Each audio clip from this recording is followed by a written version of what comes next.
So my name is Kemi Eyoyibo.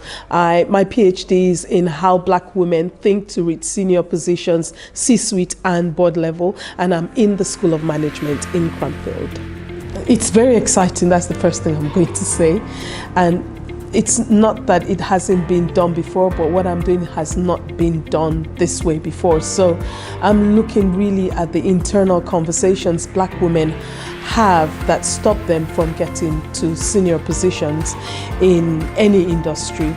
And we know a lot about the structural external barriers like discrimination, stereotyping, bias, bullying and all that. But there might be a few Black women who are having this, who are telling themselves some stories, and they're not telling anyone else, they're telling themselves. So that's an internal conversation. So I'm looking at the cognitive thinking aspects of that, where I will be looking at those, I call it stinking thinking, and then look at how other Black successful women have risen in the same environment, and what are those cognitive factors that have helped them to rise, and these others are not using, and introduce those. So I'll be really looking at self-efficacy and confidence in that arena.